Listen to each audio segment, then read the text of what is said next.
এই যে শুনছেন? আপনি কেটা ঘরে কেমনে ঢুকছেন? তো চোরের মতো লাগে, চুরি টুরি করছেন নি কোনো?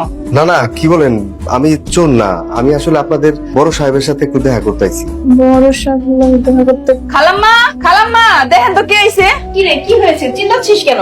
দেখেন তো চোরের মতো দেখতে ডেকে আইছে। আসসালামু আলাইকুম। ওয়ালাইকুম আসসালাম। তুমি কে বাবা? তোমাকে তো ঠিক চিনতে পারলাম না। আমি আমি রসুলপুর থেকে আইছি। রসুলপুর থেকে? তুই যা তো রান্নাঘরে যা। তুমি রসুলপুর থেকে আসছো? আমি বুঝতে পেরেছি তুমি যার কাছে এসেছো সে আর এই দুনিয়াতে নেই। আমি সেটা জানি, নিচে আপনাদের গেটে যখন আইছি তখন ওই গেট থেকেই শুনছি, তারপরে উপর উঠলাম, আপনাদের দেখার খুব ইচ্ছা ছিল এই কারণে। তবে অসুবিধা নেই, আমি তার ওয়াইফ। তোমার যদি কিছু বলার থাকে তুমি আমাকে বলতে পারো। আমি যার কাছে আইছি সে যেহেতু নাই, তাহলে আমি এখন যাই।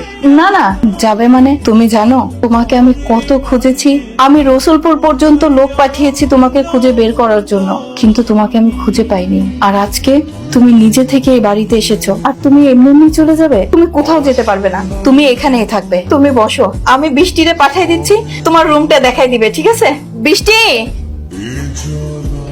এই দাঁড়াও, তোমার সাথে আমার জরুরি কথা আছে। আচ্ছা ঠিক আছে, ভিতরে যেয়ে বলি। না, ভিতরে না, চলো, তোমার সাথে কথা আছে। আরে ভিতরে যেয়ে বলি। আরে আজব ব্যাপার তো। আরে চলো না। কি হইছে? আচ্ছা আরে কি রে বাবা, আরে ছাড়ো তো, কি হইছে বলবা তো আমারে। তুমি এত জোরে কথা বলতেছো কেন? আচ্ছা শোনো না, তোমার সাথে আমার জরুরি কথা আছে। এই যে আমাদের বাড়িতে কাজের ছেলেটা, হ্যাঁ ওরে নিয়ে আমার কেন যেন সন্দেহ হচ্ছে। ও সারাক্ষণ মার আশেপাশে গুড় করে, মার সাথে চুপি চুপি কি যেন কথা বলে, বুঝছো? আমার মনে হয় ছেলেটা কোনো ফন্দি নিয়ে আমাদের বাড়িতে আসছে।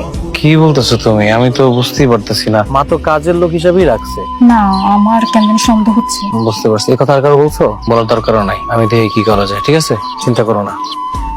জানেন মা, ওই দিন কি হয়েছিল?